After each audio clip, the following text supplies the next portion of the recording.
제목이 영원한 언약으로 되어 있거든요. 제목이 영원한 언약입니다. 그 다음에 기억절에도 그 아브라함한테 너와 내 후손, 대대 후손 사이에 세워서 영원한 언약을 삼고 하면서 이 아브라함 언약을 영원한 언약이라고 제목을 붙였습니다.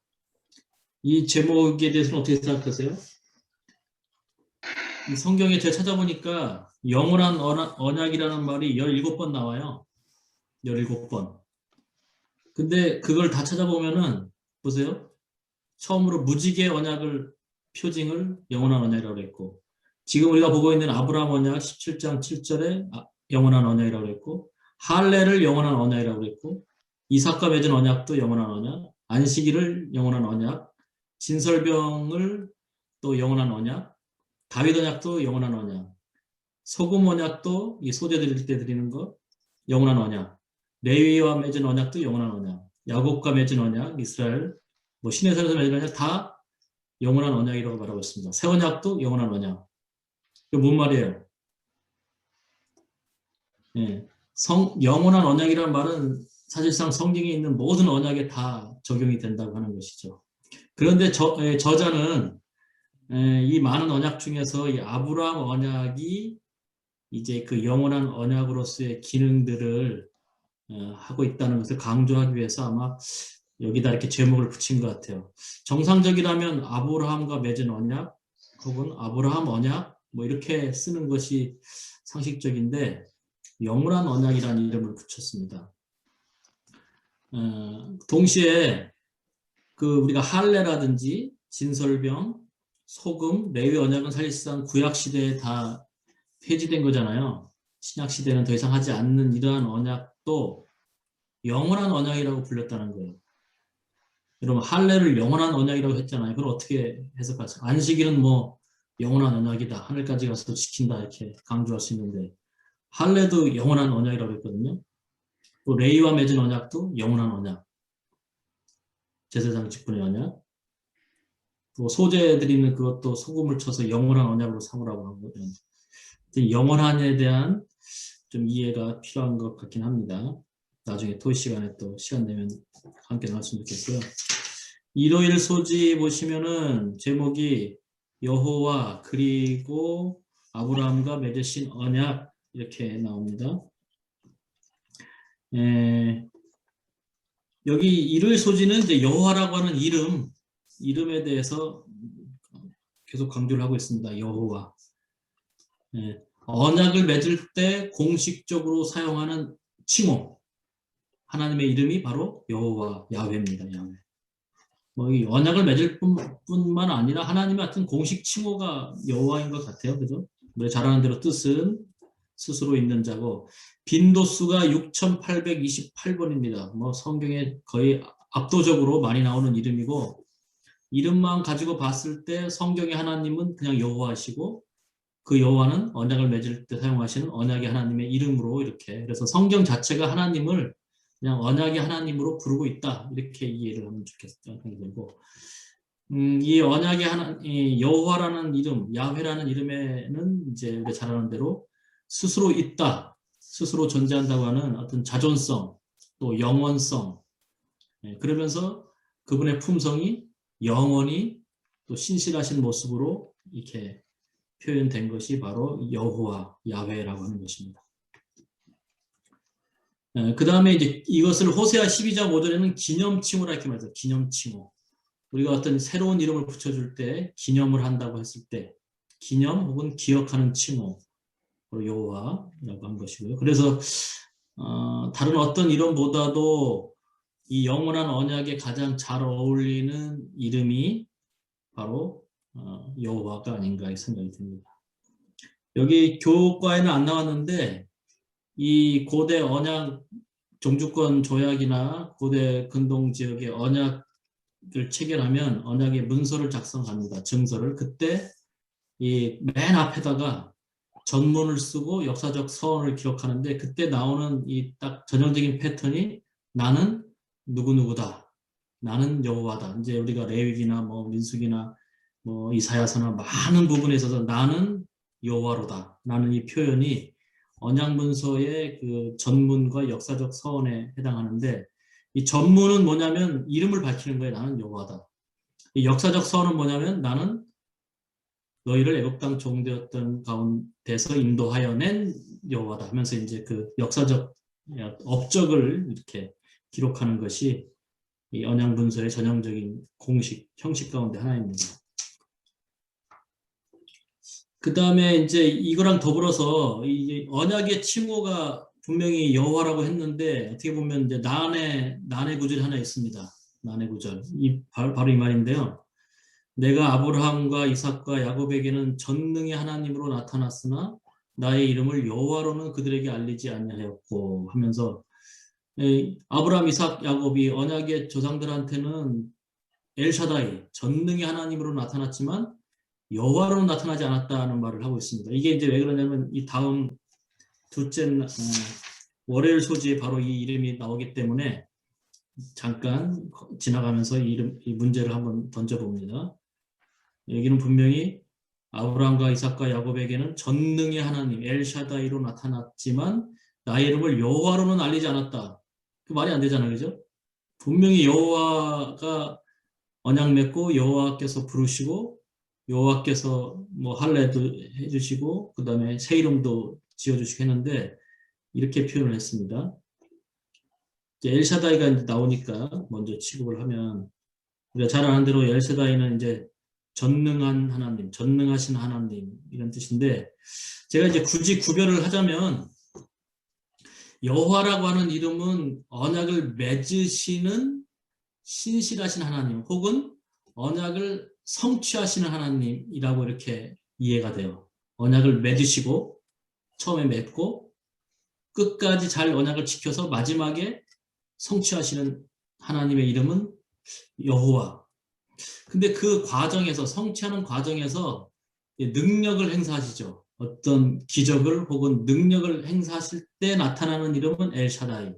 이렇게 해서 좀 구별을 하자면 언약을 맺으시는 신실하신 하나님은 여호와, 언약을 성취하시는 능력의 하나님은 엘샤다이. 이렇게 좀 구분할 수 있는데 그런 의미에서 이제 이 난의 구절이 아브라함과 이삭과 야곱에게는 전능의 하나님으로 나타났다는 말이 이해가 가요. 왜냐하면 그 언약을 성취하는 과정에서 이제 전능하신 하나님으로 그래서 뭐 100세 다 된 노인이 이제 아기를 갖게 하는 그런 기적을 일으키고 하는데 나의 이름을 여호와로는 그들에게 알리지 아니하였다. 말은 아브라함과 맺은 언약이 당대에 이루어지는 것이 아니라 400년 후에 4대 후에 이제 성취될 것이라는 관점에서 봤을 때는 이들은 여호와를 아직 다 완전하게 맛보지 못한 거죠. 그런 의미에서 지금 그 출애굽할 때의 장면이잖아요.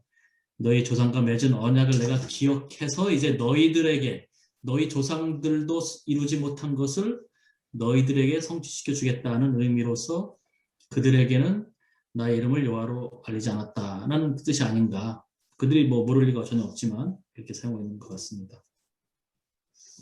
그래서 이제 이 엘샤다이라고 하는 이름하고 여호와라는 이름, 이 두 이름이 제가 알기로는 성경 전체를 이끌어가는 하나님의 품성을 가르쳐주는 이름이라고 생각합니다. 왜냐하면 제가 내린 성경의 주제는 여기 3번에 보시면 인간은 불신실해요.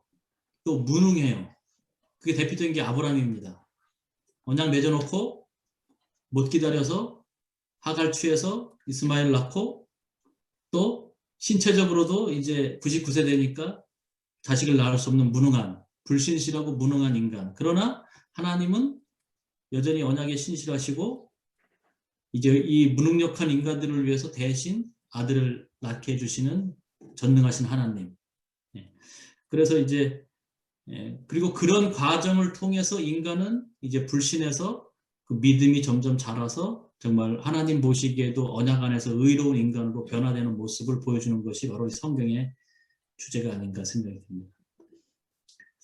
그 다음에 이제 화요일 소지 보시면 이름이 바뀌는 거 나오죠. 아브라함에서 아브라함으로 이렇게 이름이 바뀌는 이랍니다. 뭐 우리 잘 아시다시피 성경에서 이름은 단순히 그냥 부르는 호칭이 아니라 그 안에 여러 가지 의미들이 담겨져 있다고 우리가 알고 있죠. 그래서 그 이름에 나타난 품성이나 속성이나 여러 가지 이제 것들이 다 들어있는데, 새 이름을 갖는다고 하는 것은 한 사람의 생애나 환경에 아주 극적인 변화가 있을 때 이름을 갖는다라고 저자는 말하고 있어요.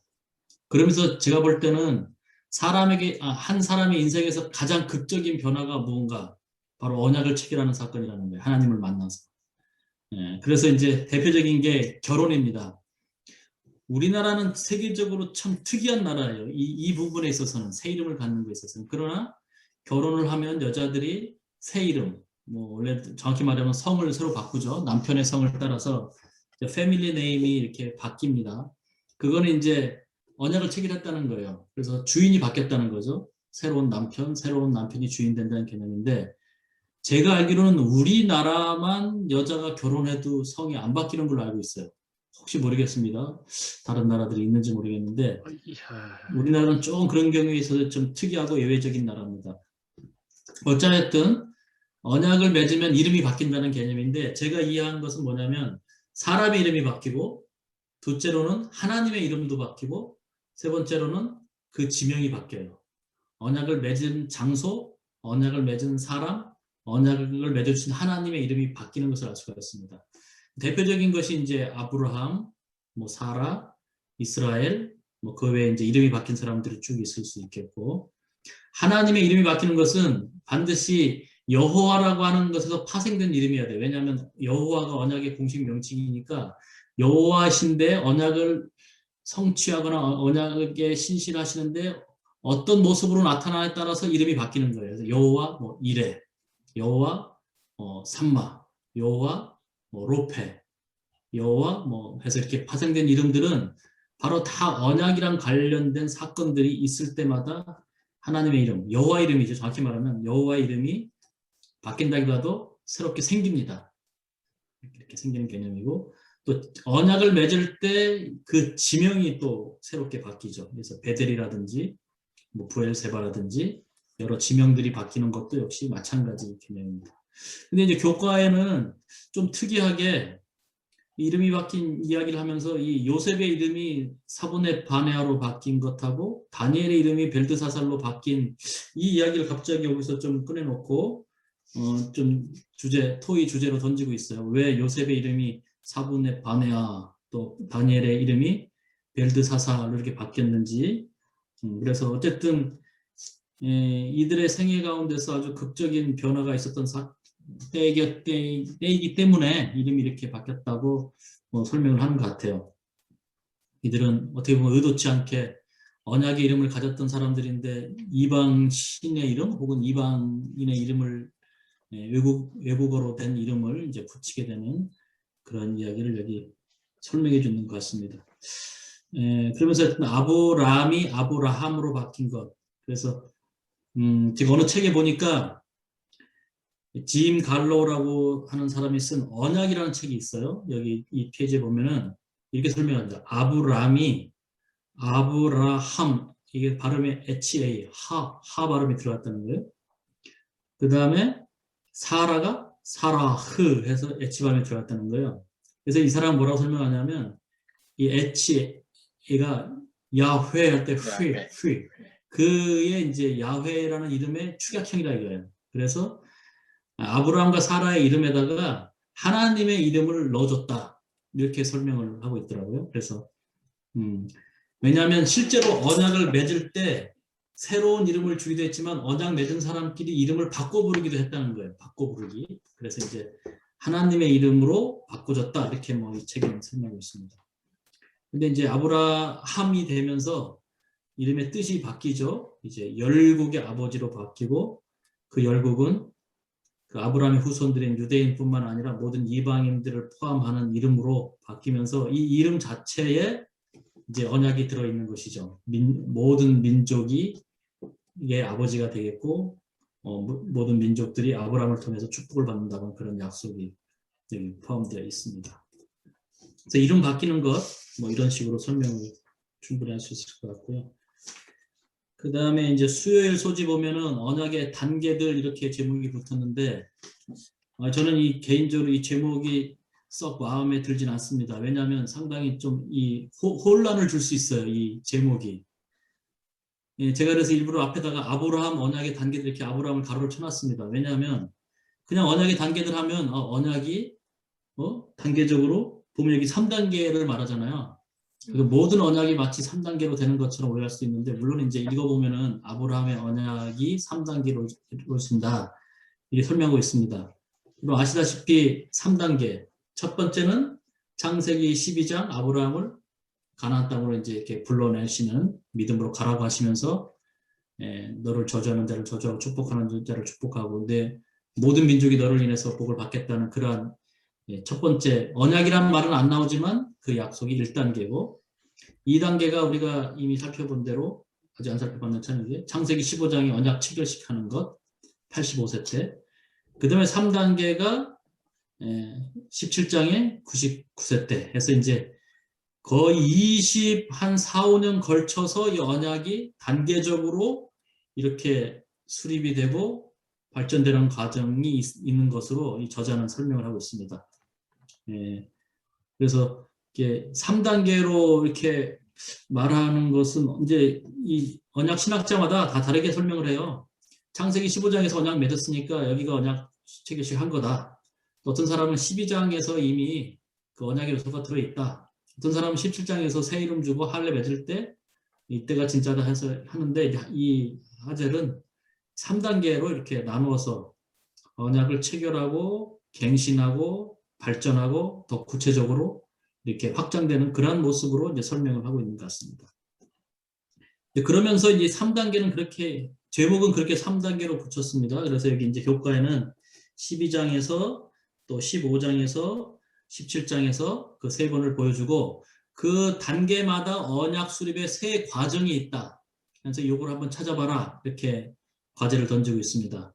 그래서 이 세 가지 언약을 맺을 때 세 과정 뭐 영어로 이게 뭐 과정이라고 한 거 보니까 뭐 프로세스를 번역했는지 모르겠는데 어쨌든 이렇게 단계라고 하는 말하고 이 과정이라는 말이 자칫 잘못하면 되게 혼란을 줄 수 있어서 언약을 수립할 때는 세 개의 과정이 필요하다. 첫째는 여기 교과에 나온 대로 사람에게 먼저 다가가신다. 둘째는 다가가셔서 명령을 하신다. 순종을 할 것을 명령하신다. 세 번째는 축복을 약속하신다. 이렇게 해서 이제 이 세 과정으로 설명을 하고 있어요. 그래서 이제 아브라함 언약뿐만 아니라 모든 언약들이 하나님이 먼저 주도하신다. 하나님이 먼저 다가가신다. 그 다음에 반드시 명령을 내리고 인간은 순종해야 된다. 그리고 하나님은 그 순종에 근거해서 축복을 약속하신다 해서 이 저자는 이제 계속 반복해서 이 언약의 조건성을 계속 강조하고 있습니다. 그래서 하나님이 먼저 언약을 베푸셨지만 인간과 합의가 돼야 되고 그 합의는 뭐냐? 순종하겠다는 어떤 서양 내지는 순종의 행동이 있어야 된다. 언약의 조건성. 그래야지 축복이 계속 이어진다는 이 세 과정을 계속 반복해서 강조하고 있습니다. 그런데 제가 이제 좀 아쉬운 거는 세 과정으로 충분한가 이거예요. 아니라는 거죠. 제가 볼 때는. 이 세 과정만 가지고 하면은 이 불순종했을 때 대책이 없습니다. 맹세하고 서약했는데 불순종하면 축복 못 받고 언약이 끊어지는 결과가 오기 때문에 이것은 세상의 언약은 이 세 가지로 가능하지만 제가 그래서 하나를 더 넣습니다. 교재는 없지만 반드시 이게 들어가야 돼요. 네 번째, 보증하심이 들어가야 됩니다. 보증하심을 통해서 용서와 회복의 과정이 있어야지 언약이 지속되는 거거든요. 그러니까 아브라함이 15장에서 언약 맺었고 맹세까지 했단 말이죠. 그렇지만 16장에서 하갈 취해서 이스마엘 낳는 순간 축복은 올 수 없고 불순종했기 때문에 언약의 저주가 임해되지만은 17장에서 갑자기 뭐라냐면 너는 내 앞에서 행하여 완전하라 하면서 새 이름 주시고 할례 주시고 막 열국이 아비 되겠다고 하면서 오히려 더 축복해 주거든요. 그러니까 언약에 불신실했는데 축복해 주는 건 이게 말이 안 됩니다. 이 앞에 1, 2, 3 이 세 가지 조건에 스스로 하나님이 위배하시는 거예요. 그래서 이제 우리는 16장 사건 이후에 성경에는 기록되어 있지 않지만 분명히 거기에는 뭐가 들어있냐면 아브라함의 회개가 들어가 있어야 되고 아브라함이 용서받는 과정이 있어야 되고 그게 바로 이제 영원한 언약 하늘에서 창세전에 맺은 그 예수 그리스도가 보증이 되셔서 용서를 받고 다시 언약이 지속된다, 회복된다는 개념으로 설명을 해야지 제가 볼 때는 성경의 언약을 올바로 설명하는 게 아닌가 해서 저 같으면 요 4번을 여기 추가를 시키겠습니다. 그래서 언약 수립의 네 과정 이렇게 해서 아니면 3번에다가 이 보증까지 포함해서 이렇게 설명하면 더 좋지 않을까 생각이 됩니다. 그래서 이제 과제를 냈습니다. 이 세 과정이 1단계에서도 있었고 2단계도 있었고 3단계도 있었다. 1단계 예를 들면 아브라함 처음 부를 때 먼저 다가오셨죠? 하나님이 아브라함 먼저 부르시고 명령하셨습니다. 여기를 떠나 내 집과 아비와 친척 집을 떠나서 가나안 땅으로 가라. 그랬더니 순종했더니 이제 축복을 받았다. 그럼 2단계 언약 체결식 할 때는 뭐라고 그랬죠? 여기 짐승 3년 된 뭐죠? 기억이 안 나요. 숫소, 암염소 세 종류 있죠. 갑자기 동물 이름 생각이 안 나는데 하여튼 이 짐승들 3년 된 거라 된다. 그 다음에 짐승이 중간을 쪼개야 된다. 새는 쪼개지 말아라. 그리고 이제 지나가면서 맹세하라 하는 그 모든 것들을 하나님 먼저 오셨고 명령하셨고 아브라함은 순종했다. 그래서 땅과 자손에 대한 복을 받았다. 3단계는 이제 17장인데 하나님이 또 먼저 찾아오셔서 순종을 명령하셨죠. 내 앞에서 행하여 완전하라 하면서 이제 할례를 받으라. 또 이름도 바꾸라 했을 때 아브라함은 순종했다. 그래서 이제 그런 언약의 축복이 왔다. 이렇게 이제 설명을 하고 있습니다. 그래서 이 아브라함 언약의 이 3단계 그리고 각 과정에서 각 단계마다 세 과정이 있는 것을 이렇게 표현을 하고 있습니다. 그 다음에 이제 목요일 소지 언약의 의무들. 그래서 제가 여기 아까 저자가 기록하지 않았지만 이 4번 보증하심과 용서의 단계 이 과정이 꼭 있어야 된다. 그래야지 언약이 회복되고 지속된다는 것을 저기 이제 좀 예언의 신에 있는 말씀을 찾아서 좀 살펴를 했습니다. 교재는 없지만은 왜냐하면 지금 저자는 계속 순종을 되게 강조하거든요. 순종이 없으면은 축복이 없다고 하는데 이 문제는 이거거든요. 영구적인 개혁을 행하기에 앞서 백성들은 저희 스스로는 하나님께 순종할 능력이 없다는 사실을 깨달아야 했다. 이걸 모르고 자꾸 체결하면은 이게 계속 헛짓거리 하는 거라고 이게 부조선자 말하고 있거든요.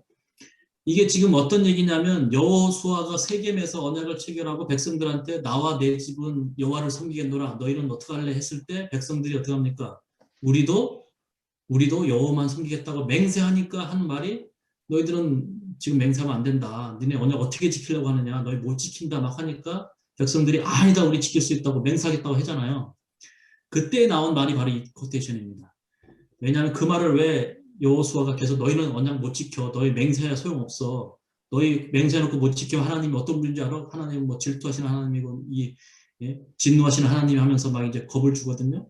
그게 뭐냐면 스스로는 하나님께 순종할 능력이 없다는 사실을 깨달아야지 순종하다가 실패했을 때 예수 그리스도의 보증, 그리스도를 바라볼 수 있다는 거죠. 그래서 여기 백성들은 하나님의 율법을 범하였으므로 이것은 그들을 범죄자로 정죄하였고 거기에는 피할 길이 없었다. 그래서 죽어야 돼요. 저주를 받아야 된다. 그들이 자신의 힘과 의를 의지하는 한 죄의 용서를 받기는 불가능하고 왜냐하면 언약을 맺고 맹세를 해버렸기 때문에 자기 스스로 순종 못하면 그냥 율법의 정죄를 받아야 된다고 하는 것이죠. 그들이 하나님의 완전한 율법의 요구에 응할 수 없으므로 이게 이제 핵심이에요. 우리가 언약 못 지킨다는 거예요. 서약하고 맹세하고 언약 체결하고 막 각서 쓰고 별짓 다 해도 우리 스스로 우리 안에는 하나님의 율법에 순종할 능력이 없고 율법의 요구에 응할 수 없다고 하이프는 말하면서 스스로 하나님을 섬기겠다고 서약한 것은 헛된 일이었다. 쉽게 말하면 하나님 앞에 우리가 언약을 놓고 맹세하는 것이 순종을 아무리 강조해도 우리가 못 지킨다는 거예요. 우리 스스로. 그래서 제가 여기 이제 앞에 이 보증하심을 반드시 넣어야 되는 이유가 요 세 가지만 하면 다가와서 순종하라. 그럼 축복받는다. 이렇게 하면 결국 아무도 축복 못 받아요. 다 율법의 요구에 응하지 못하고 저주를 받습니다. 그러나 이 과정이 있다는 것, 보증이 있기 때문에 우리가 넘어져도 다시 일어난다고 하는 이 시스템을 먼저 알아야 된다는 거죠. 같은 내용이 그리스도를 믿는 믿음으로만 그들은 죄의 사함을 얻을 수 있고 하나님의 율법을 순종할 수 있는 힘을 얻을 수 있다. 그들은 구원을 얻기 위하여 자신의 노력을 의지하는 일을 멈추어야 했다. 그들이 하나님의 간합하심을 얻고자 한다면 전적으로 허락하신 구주의 공로를 의지해야 한다. 이것이 바로 이제 언약에는 보증인이 있다. 언약 보증인. 예수님의 용서를 통해서 우리는 계속해서 언약을 유지할 수 있고 그 용서 때문에 우리가 축복을 받고 용서를 받을 때 우리는 순종할 능력도 이제 생기게 된다. 이런 개념으로 설명하고 있습니다. 그래서 어린 아기로 비유하면 어린 아이가 걷다가 서너 발 걷다가 넘어지고 하지만 그 부모들이 옆에서 또 일으켜 세워주고 격려해주고 또 걸어보라고 하고 하다가 나중에 이제 한 발, 두 발, 세 발, 네 발 하다가 이제 손 떼고 이렇게 걷는 것처럼 이제 그런 개념으로 스스로에게는 설 수 있는 능력이 없다. 걸을 수 있는 능력이 없다. 그러나 하나님의 은혜와 예수 그리스도의 보증으로 그 다시 용서받고 언약이 회복되면서 그 믿음이 이제 점점 자라나는 개념으로 그래서 스스로 서서 이제 믿음으로 만미하는 그야말로 의에 이르는 경지에 된다는 그런 내용입니다. 이제 목요일 소재는 언약의 의무들인데요. 같은 내용입니다. 이제 순종을 되게 강조하고 있습니다. 그리고 이게 하젤 박사의 개인적인 생각이 아니고 화이트의 사상입니다. 계속해서 이 언약은 순종을 조건으로 맺어졌다. 옛 언약이나 새 언약이나 다 모든 언약은 순종을 조건으로 맺어졌다 했고 실제로 신명기나 레위기나 모든 말씀 보면 하라 그리하면 복 받겠다. 이 규례와 이 법도와 이 언약의 말씀에 순종하라 지키라 들으라 그리하면 내 생명이 길라 그리하면 복을 내리라 계속 조건적으로 쓰였기 때문에 이 의무를 강조하고 있습니다. 그래서 이제 이 아브라함하고도 언약을 맺으면서 그 언약의 축복을 받는 조건은 여호와의 도를 지켜서 공도를 행한다고 하는 28장 19절의 말씀을 하면서 언약을 맺은 사람은 반드시 의무를 지켜야 된다. 이거를 이제 가장 잘 표현한 용어가 언약의 두 날개라는 용어입니다. 언약의 두 날개. 이 말 들어보셨어요? 이건 제가 한번 이 언약에 대해서 쭉 인터넷 자료를 검색하다가 칼럼 제목이 언약의 두 날개예요. 그래서 제목이 좀 특이해서 내용을 쭉 읽어봤더니 읽다 보니까 재림교회 안에는 언약파가 두 파가 있다는 식이야. 두 파가 있어갖고 하나는 하젤 박사를 중심으로 한 파, 하나는 북한을 중심으로 한 파가 있어서 이 미묘한 긴장이 있다 이렇게 말하고 있는 거예요. 근데 이제 이거를 쓴 사람이 누군가 봤더니 이름은 안 나와요. 봤더니 안금영 교수님이 쓴 칼럼이더라고요. 근데 주체해 봤더니 이거는 어느 한쪽이 맞고 틀리게 문제가 아니라 언약에는 두 날개가 있다는 거예요. 무조건적인 측면과 조건적인 측면이 같이 공존해서 날개짓을 해서 하늘까지 가는 것이지 한쪽만 강조하면 결국 추락한다.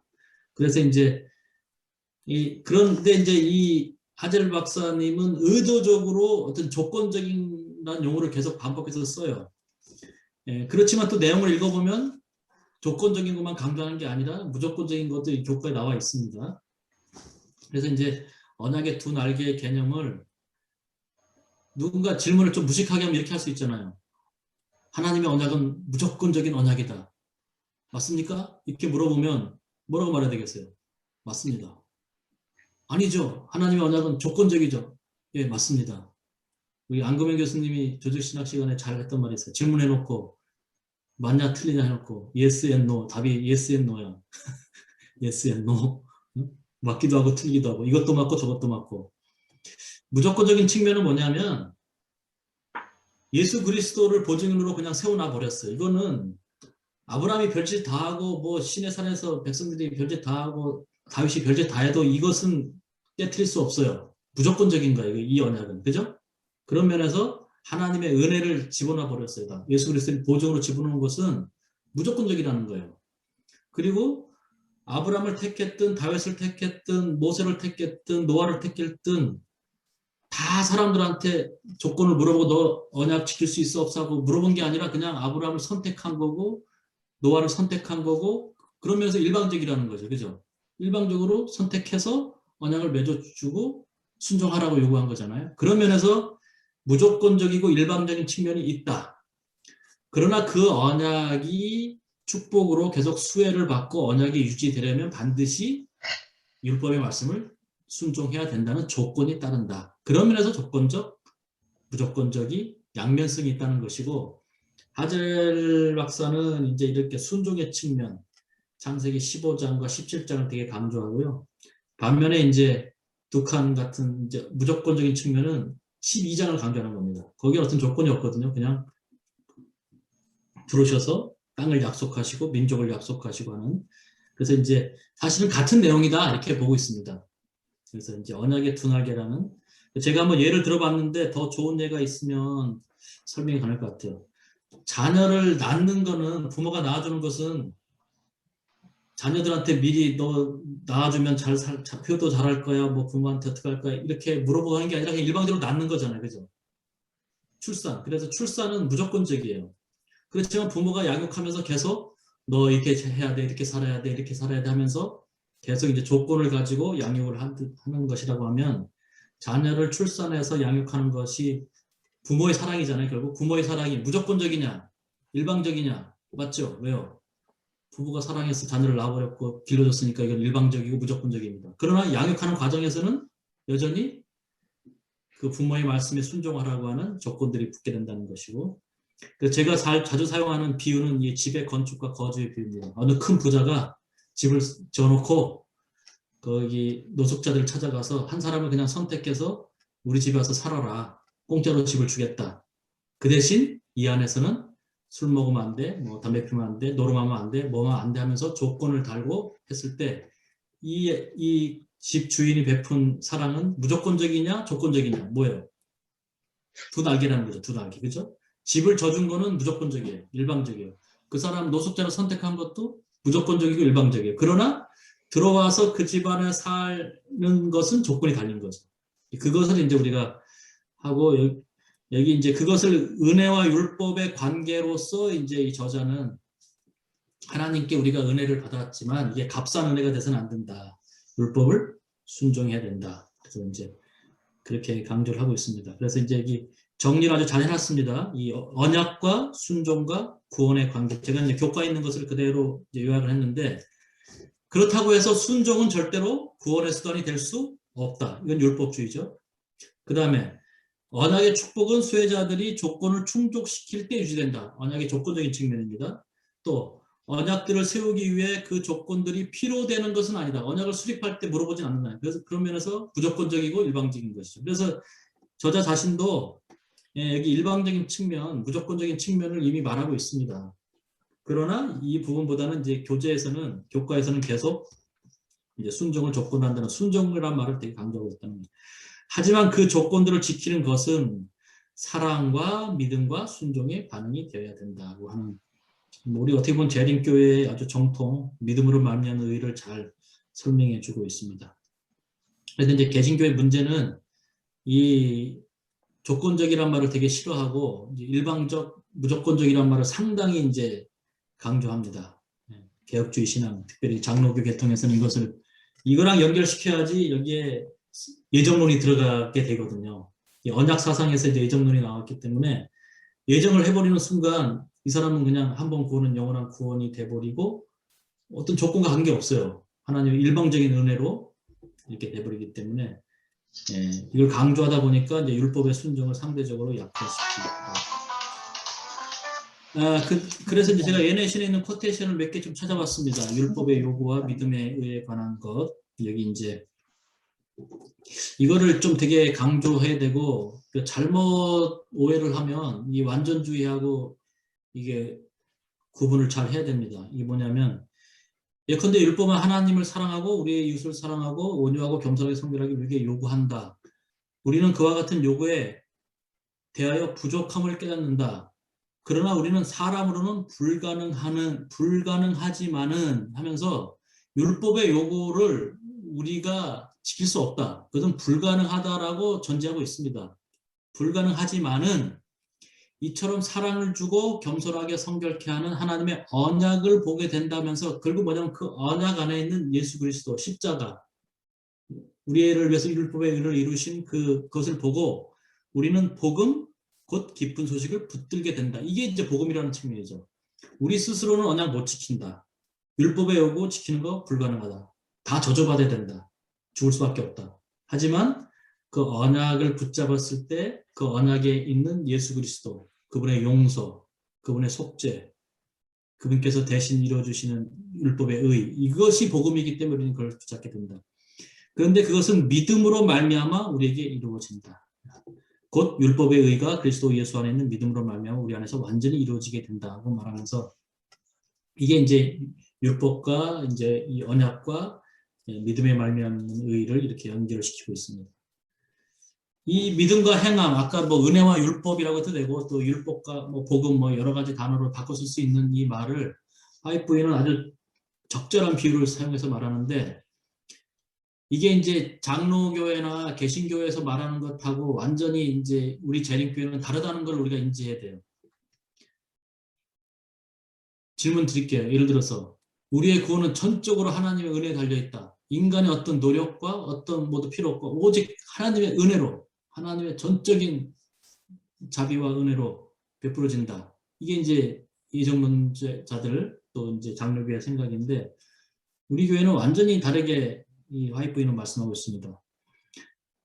이 선을 통해 여호수아는 사도 바울보다 수백 년 전에 믿음으로 받는 의의 대원칙을 제시하고 있다면서 이 의에 도달하기 위해서는 하나님과 인간의 역할이 있다 하면서 하나님 역할, 인간 역할이 딱 양분되어 있는 그래서 하나님 역할에 우리가 들어갈 수 없는 부분이 있고 우리가 하는 역할에 하나님께서 간섭할 수 없는 부분이 있기 때문에 이 두 역할이 서로가 동의되고 협력이 되어야지만 이 믿음과 행함이 완성된다는 개념입니다. 그래서 믿음과 행함은 우리가 균형지게 사용해야 하는 배의 양편 노와 같다고 하면서 이 배를 이렇게 저어서 가는 두 노로 비유했습니다. 하나는 믿음, 하나는 행함 하면서 하나님을 전적으로 의지하면서 바른 길을 선택하고 그것을 이루어가고자 하는 것은 인간의 목, 인간이 해야 될 일이고 그러나 일할 수 있는 능력을 부여하는 것은 하나님의 목.